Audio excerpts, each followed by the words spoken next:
The National Movement for Social Justice says that if the president does not agree to constitutional reforms, including the abolishing of the executive presidency and a move towards parliamentary system, then the movement will take measures to meet these goals at the coming elections. The movement, headed by Venerable Madulu Ave Sobhita has compiled a document containing suggestions for immediate constitutional reform. The National Movement for Social Justice believes that the executive presidency must be abolished through a 19th Amendment to the Constitution. The movement suggests that President be elected by Parliament and that the President should appoint as Prime Minister the MP who, in his opinion, commands majority support in Parliament.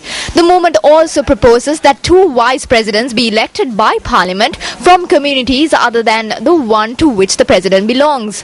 The movement also includes among its suggestions constitutional principles to protect the supremacy of the Constitution. The National Movement for Social Justice has also proposed that the duration of Parliament be limited to 5 years. The movement also proposes that a caretaker government be appointed during the time of parliamentary elections and that the Constitutional Council and independent commissions be established under the 17th Amendment. The movement also suggests that a number of cabinet ministers be restricted to 25.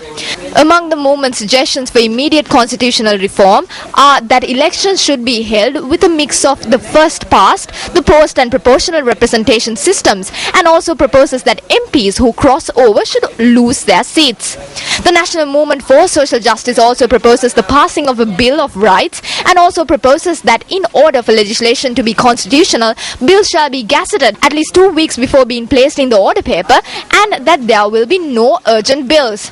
The National Movement for Justice has also proposed that in the case of impeachment of a Chief Justice, an inquiry must be held by a committee consisting of 3 members who hold or have held office as a judge in the highest court of any Commonwealth country.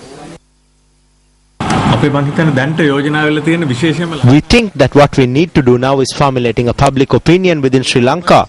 Although we haven't discussed about going beyond the national level when formulating a public opinion, it is something that could happen. But our primary intention is to have public opinion on this and thereby bring about immediate constitutional reform. We hope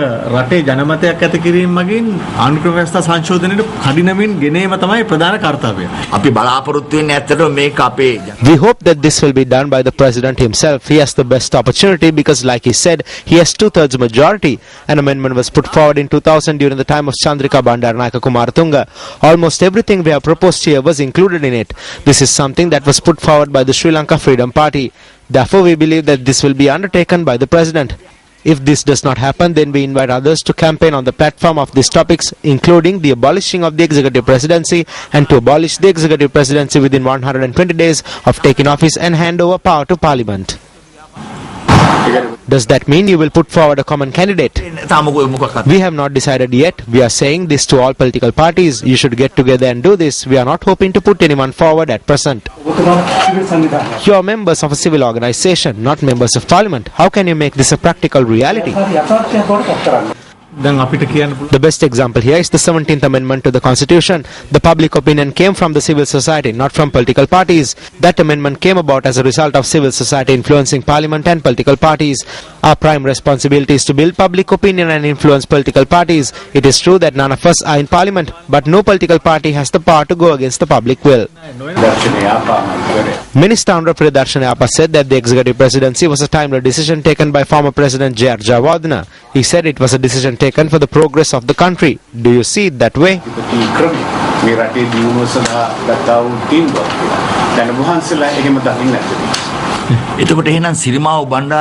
When Sirima Bandaranaike put this forward, she was the leader of the party. She even used the phrase, this would be the end of democracy. Chandrika Bandaranaike is also a leader who came into power from the SLFP. She too said that she would end this on a particular date. President Mahinda Rajapaksa also stated in the Mahinda Chintanaya that he would abolish the executive presidency upon coming into power. This is something that the President has said in the Mahinda Chintanaya. Who was the minister who said that? Should we accept what he says or what all these people are saying? අනුරූපී